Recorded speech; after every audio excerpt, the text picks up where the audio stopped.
Ju përshëndes të nderuar televizionistë të televizionit Klan Plus, mirë se vini në emisionin e përjavshëm Pro Business, si çdo të hënë në orën 18:30 në Klan Plus, ku ne i dedikohemi çështjeve të sipërmarrjes. Sot do të flasim për investimet e huaja në Shqipëri, gjendjen aktuale dhe perceptimin që kanë përfaqësues të ndryshëm të bizneseve. Do t'i rikthehemi një deklaratë të bërë së fundmi nga Dhoma Amerikane e Tregtisë, e cila përfaqëson mbi 200 biznese të huaja dhe vendase, e cila në fakt ka qenë kritike për sa i përket korrupsionit në Shqipëri, që shpesh bëhet pengesë për investitorët e huaj. Ndjekim më parë deklaratën e presidentit të Dhomës Amerikane, zotit Enio Jaço, dhe më pas rikthehemi në studio.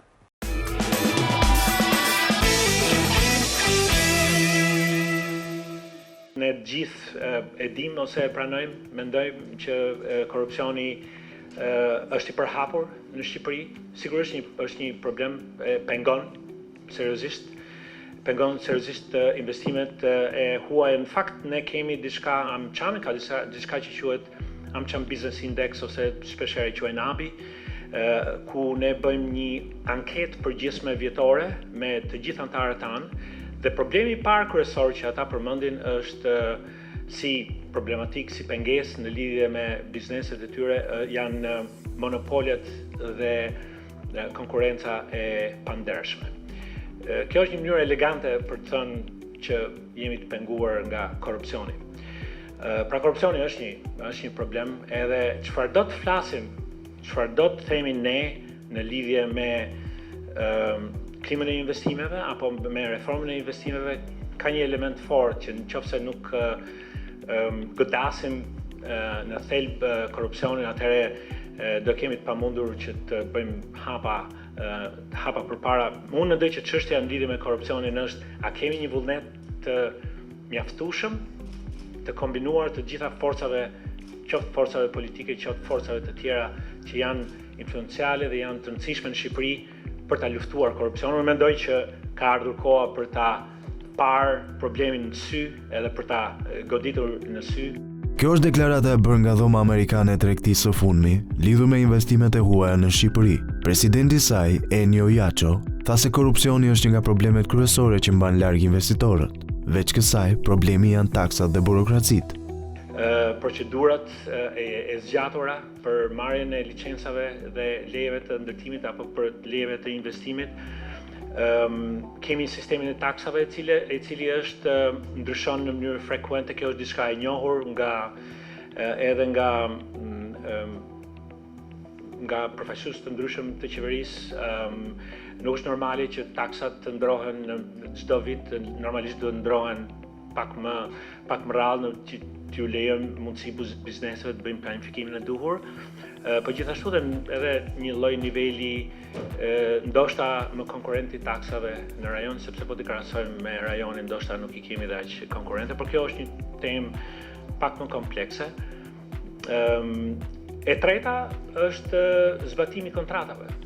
Ne kemi probleme, Shqipëria është e njohur për problematikën që kanë lidhje me zbatimin e kontratave në kontratave ndryshme.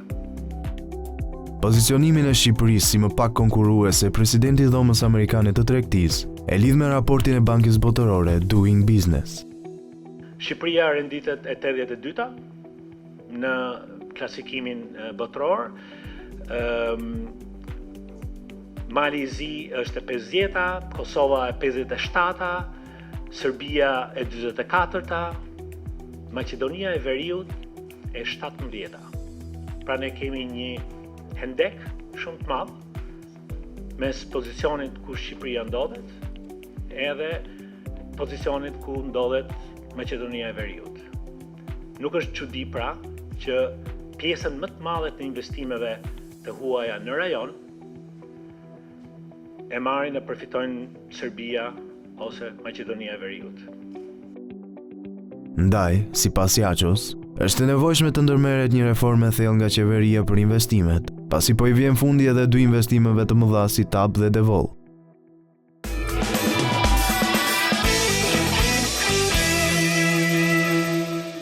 Mirë, jemi rikthyer në studio dhe në këtë intervistë të parë unë kam të ftuar zonjën Mileva Meksi, drejtore investimeve pranë agjencisë AIDA. Mirë se erdhët. Përshëndetje, faleminderit për ftesën.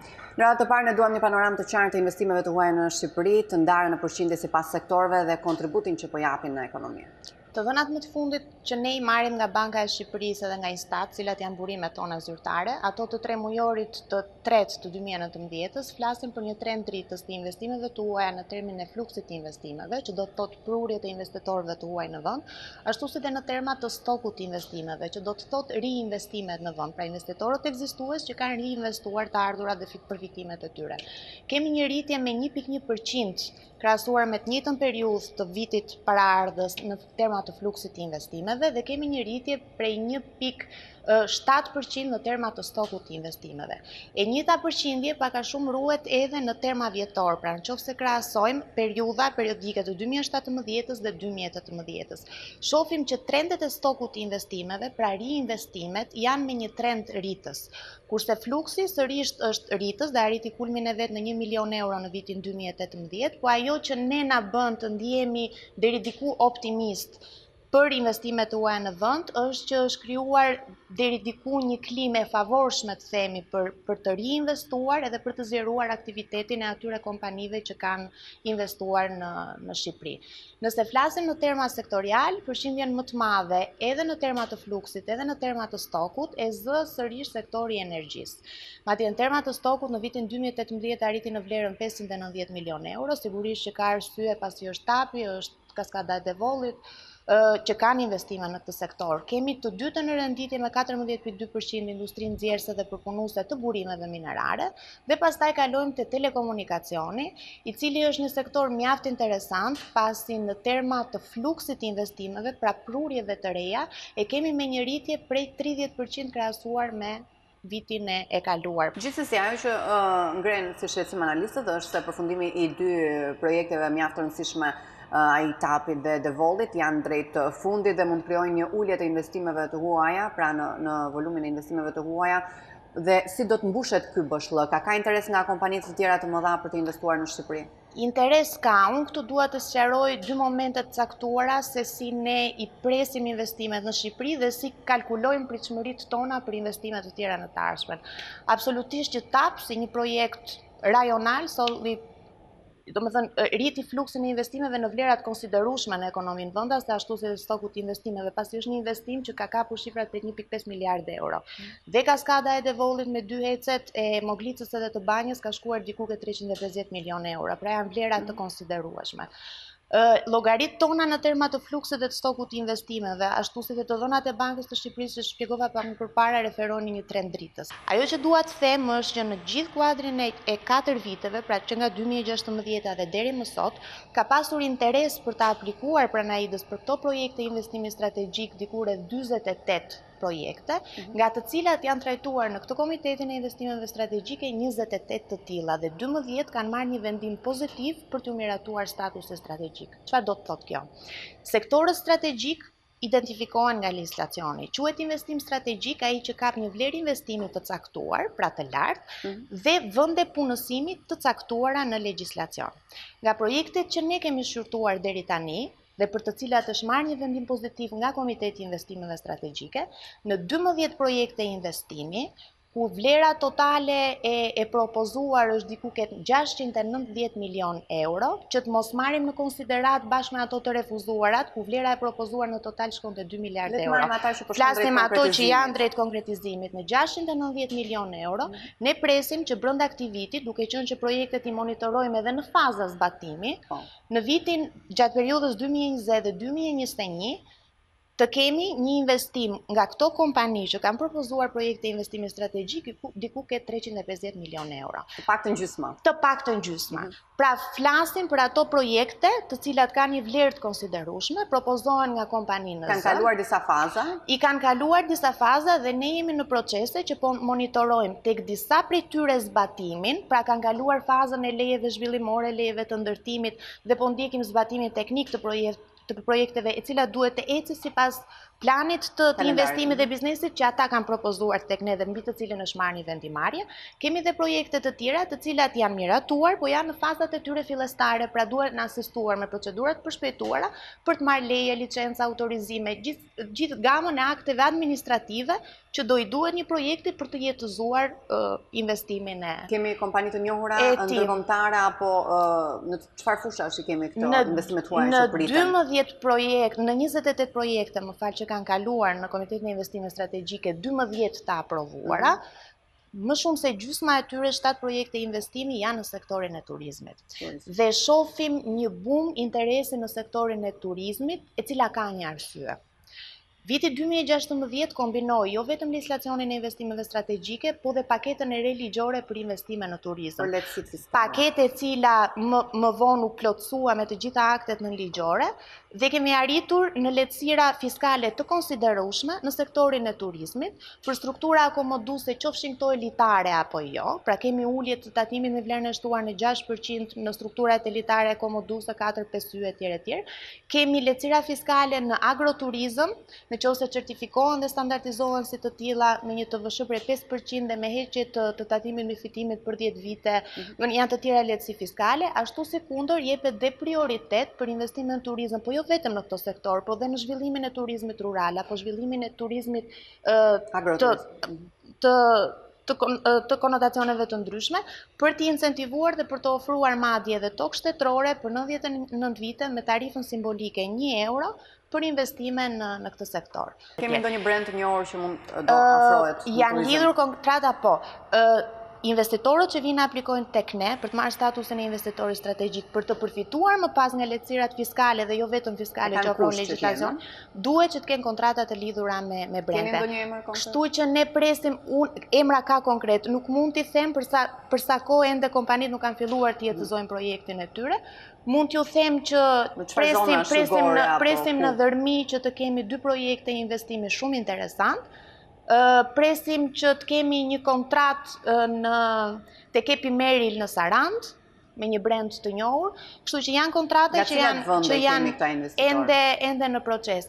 Investitorët janë në partneritet, kemi kompanitë përbashkëta pra shqiptare me kompanitë përbashkëta të huaja. Brendet që do vinë do jenë brende ndërkombëtare të njohura. Presim dhe shpresojmë shumë, pasi projektet e kanë kaluar fazën fillestare ku janë miratuar. Duhet kalojnë fazën e dytë të lidhjes të kontratës dhe të certifikimit të themit të kontratës edhe të statusit special tek Ministria e Turizmit dhe pastaj të bëjmë publik lajmin, shpresojmë shumë, që brenda verës të këtij viti të fillojmë të jetëzojmë disa nga këto projekte. Pra deri diku këta do të përmbushin edhe boshllëkun që mund të lënë pra këto 2 projekte që ne theksuam më parë, TAPi apo DEVOLL-i. Ne shpresojmë, domethënë ky proces që ne ndjekim na bën që të jemi shumë optimist për sa i përket këtij sektori edhe këtyre kontratave që do lidhen. Nëse do flasim më pas për problematikat se çfarë vonon këtë sektor që të jetëzohet direkt, pra që të përfitojë ato procedurat e përshpejtuara që nga momenti që merr statusin, kjo pastaj lidhet me një sër indikatorësh ku kryesorja është prona. Absolutisht është prona. Absolutisht është një nga problemet që ndofta të gjithë sektorët, të gjitha investimet në sektor hasen me këtë problem. Në qartë. Ndërkohë, më parë ne ndoqëm dhe një reagim që ka pasur së fundmi Dhoma Amerikane e Tregtisë, ku ka qenë pak kritike qoftë me klimën e të bërit biznes krahasuar me vendet e rajonit për lehtësitë fiskale që ofrohen për investitorët e huaj, por me shqetësim është shprehur edhe për korrupsionin si pengesë kryesore për thithjen e investimeve të huaja në Shqipëri. Ju çfarë po bëni për të krijuar lehtësi duke u krahasuar dhe me vendet e rajonit për investitorët e huaj, pra që të joshni në të njëjtin nivel si vendet e rajonit dhe për korrupsionin konkretisht, çfarë po bëhet? Shiko, zonja Maloku, po e filloj nga korrupsioni. Korrupsioni është perceptim dhe shpeshherë është edhe bindje.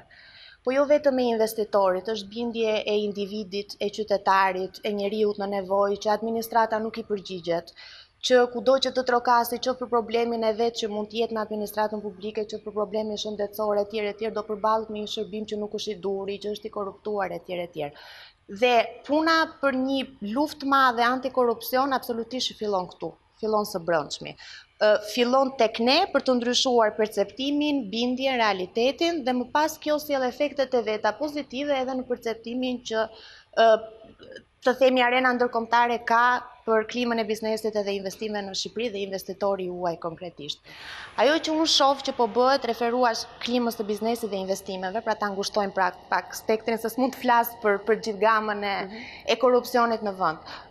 Është një reformë që po përqendron të gjitha shërbimet që administrata publike ofron për qytetarin, për individin dhe për investitorin, të përqendruara në ato që quhen sportele unike. Kjo është një reformë që ka filluar prekosh, pra nuk është risi, nuk është e re, por këto shërbime janë duke u përmirësuar sa vjen dhe më shumë. Kemi një qendër kombëtare të biznesit, e cila e ka filluar në 2009 punën me shërbimin One Stop Shop për dhënë leje, licenca, autorizime, ku mblodhen nga gjitha institucionet. Sot, në krye të 11 viteve, jemi në fazën që 56 prej tyre janë rikategorizuar dhe 35 janë duke u hequr fare.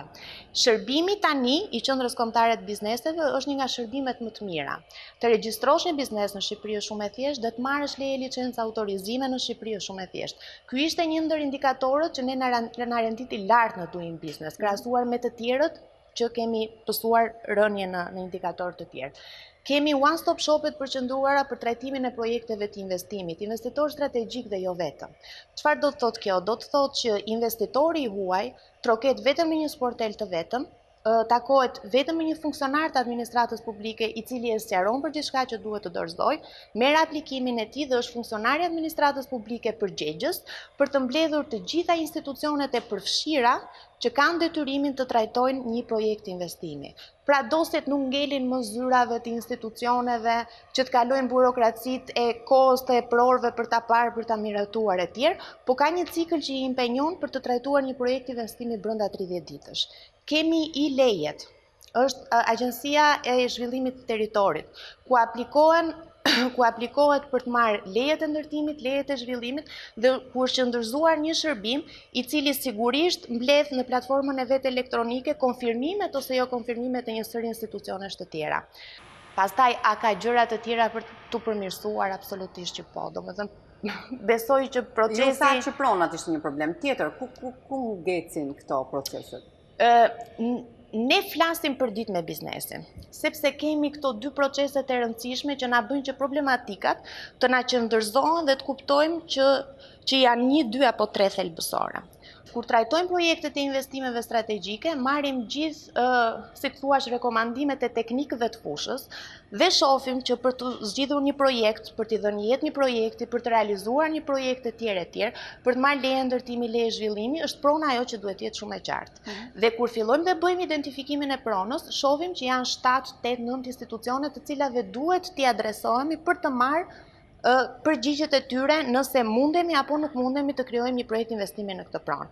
Nga ana tjetër, ai do ofron një shërbim që quhet aftercare, pra shërbimi për kujdesjes të investitorit, ku dalim der më der dhe takojmë investitorët për t'i pyetur nëse kanë apo s'kan problematika, për t'i mbledhur problematikat e tyre në një raport të vetëm dhe për t'i paraqitur ke institucionet e pronës. Dhe këto janë të pamundura të bëhen më shpejt? Këto bëhen. Ne shohim që në të dy planet, ashtu si ne e shohim biznesin, pra dhe atë biznesin e madh që propozon investimin strategjik, dhe atë biznesin aktual që është duke operuar në Shqipëri, problemin më të madh e gjen tek çështja e pronës. Nëse shohim indikatorët e doing business, që kemi përsuar rënje, është analizuar që rënja vjen edhe sipas të ndryshimit të metodologjisë, por kjo është një çështje tjetër diskutimi. Ne gjithsesi jemi aty ku jemi dhe jemi ndër të fundit e rajonit. Nëse shef indikatorët ku ne performojmë jo mirë, janë mbrojtja e posaçme e investitorit, mbrojtja e kontratave të investimeve, marrja e lejeve të ndërtimit dhe indikatorë të tjerë që vinë pak më në rritje. Të gjitha këto element që ne na bëjnë të zbresim më poshtë në listën e doing business, në fakt përkthehen në probleme të qëndrueshme që investitori përballet me pronën. Sonja Meksi, unë ju falenderoj që ishit në studio. Faleminderit ju. Të nderuar teleshikues, ka sigël dhe rikthehemi me një tjetër intervistë.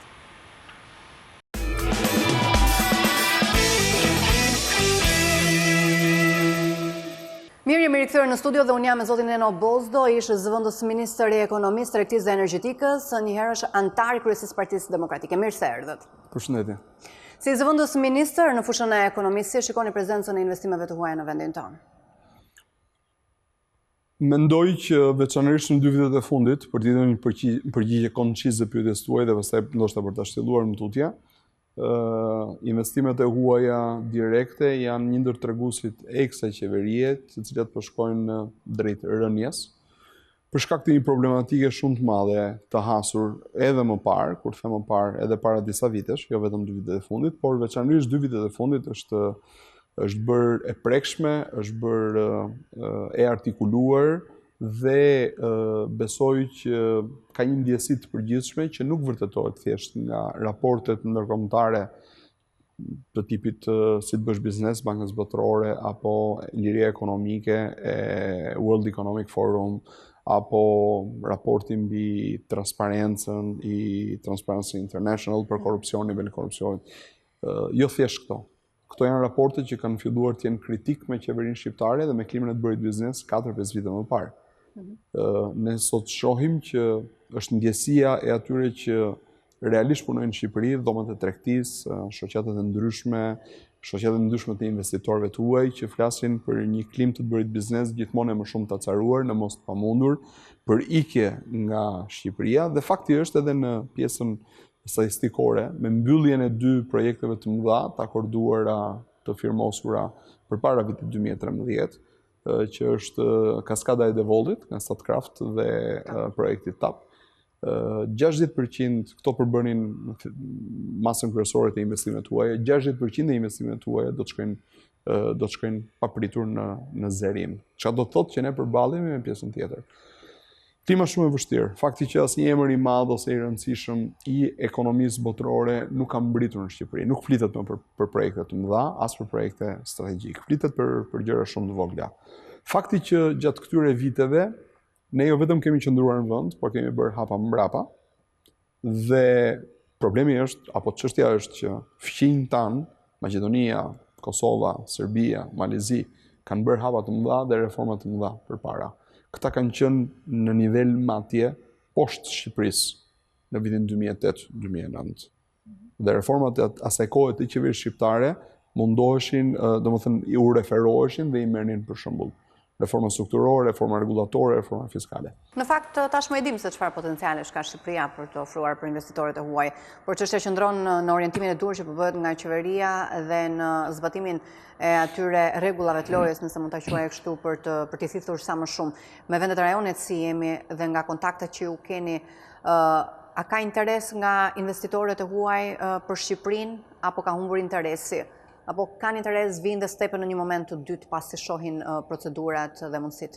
Shikoni, Oljana, nëse mund ta bëj pak më të thjesht për ata që na ndjekin. Supozojmë që ju jeni një investitor i huaj dhe supozojmë që jeni në kërkim tregjeve të reja.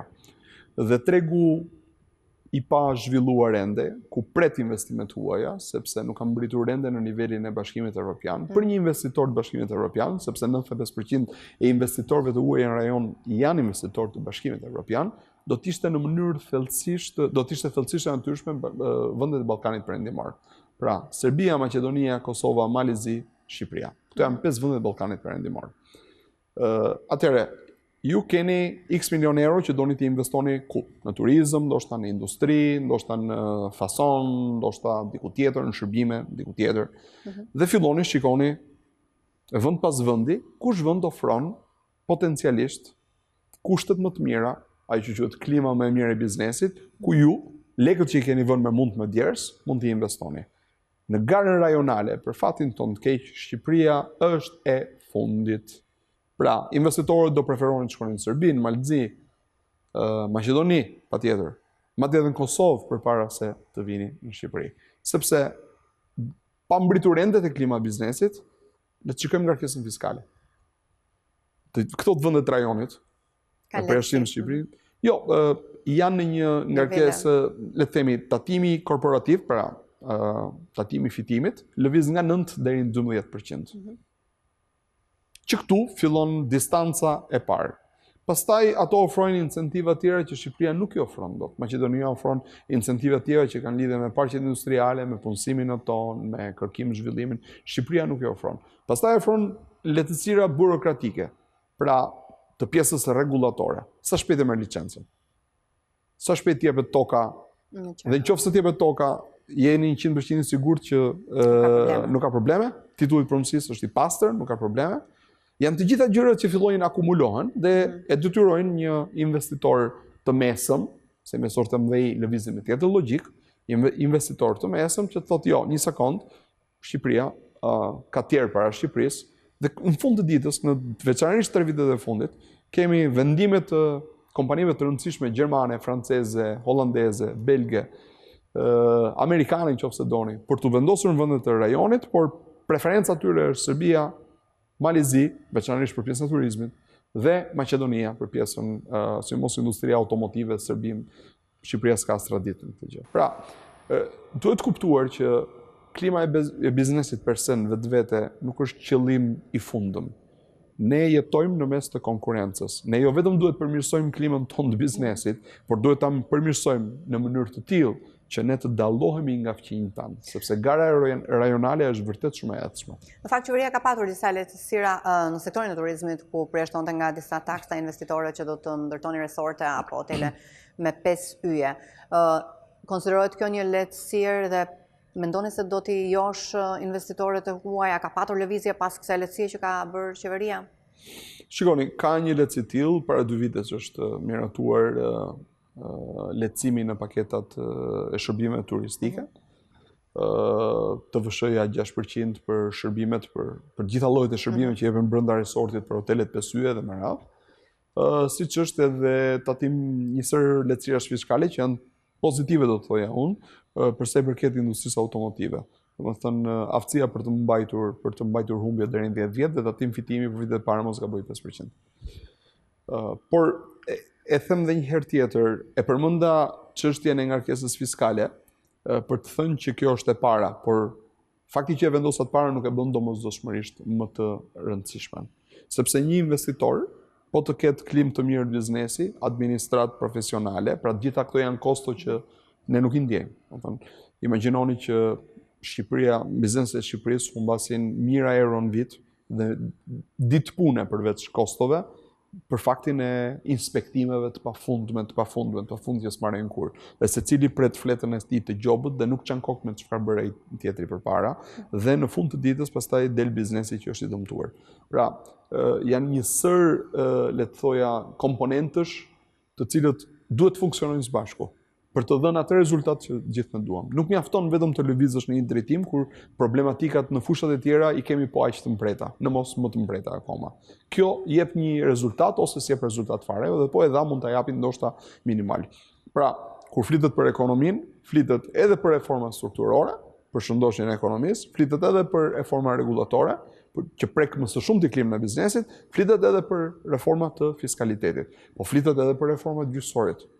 Dhe shpresojmë që kjo reformë e gjyqësorit do të sjellë gjyqësorin për ta bërë edhe më të besueshëm, veçanërisht gjyqësorin ku biznesi përballet çdo ditë. Gjykata administrative ku përballet me shtetin dhe gjykata e shkallës parë civile ku përballet me pjesën me konfliktet tregtare të kompanive me njëri tjetër. Vetëm disa muaj më parë, për herë të parë në llojin e saj, Dhoma Italiane e Tregtisë del në një deklaratë ku përveç se denoncon, le të themi, problematikën me klimën e biznesit, përmend një paragraf i cili nuk e kam gjetur në asnjë nga deklaratat e tjera të dhomave Tregtisë amerikane, gjermane, sado tash pra kanë qenë ato me klimën e biznesit, ku flitet për administratën shqiptare si të paaftë për t'i dhënë përgjigje problemeve të biznesit. Pra, kemi të bëjmë jo thjesht me një administrat politizuar, po të politizuar dhe të paaftë në të njëjtën kohë. Pra, ti shkon troket dhe ti nuk merr përgjigje dhe gjithsecili është në ajër. Dhe kjo është sinjali më i keq për një biznes.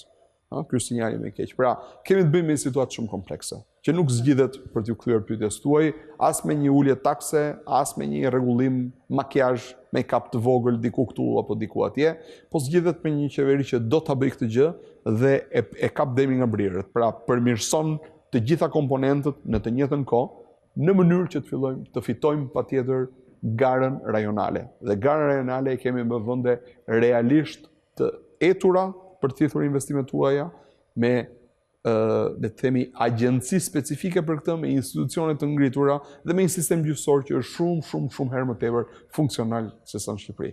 Pra kemi garë gjatë, garë të lodhshme dhe nevojitet punë, shumë punë dhe ndoshta vite të tëra punë për të vajtur atje ku duhet.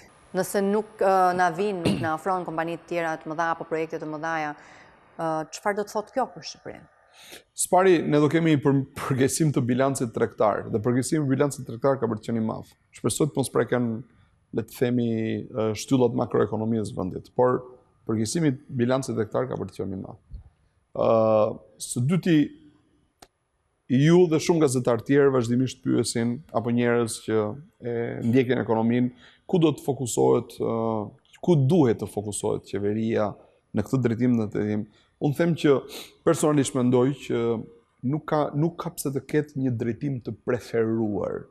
Në situatën kur Shqipëria mirëpret investimet të huaja direkte në çdo fushë dhe në çdo sektor. I mirëpret në bujqësi, i mirëpret në industri, i mirëpret në turizëm, i mirëpret në ndërtim. Investimet e huaja janë për ekonomi të vogla dhe vende shumë vegjël si puna jonë, si Shqipëria. Investimet e huaja janë ndoshta ilaçi çuditëbërës që mund ta transformojë vendin. Shqipëria nuk ofron më oportunitete, mundësi për njerëzit e saj për të jetuar dhe për të punuar normalisht. Dhe nëse në një vend futet në një rreth vicioz ku papunësia sjell varfërinë, varfëria sjell mizerabilitetin, dhe mizerabiliteti sjell papunësi, dhe shkatërrohet dhe sistemi shëndetësor, dhe sistemi arsimor, dhe pastaj korrupsioni bën të tijën. Kjo nuk është një spirali nga ku ne mund të dalim kollaj. Zoti Bozo, unë ju falenderoj për këtë intervistë. Faleminderit ju. Të nderuar televizionistë, këtu kemi ardhur në fund të këtij emisioni bashkë me Pro Business, do shihemi sërish të hënën e ardhshme në orën 18:30. Mirupafshim.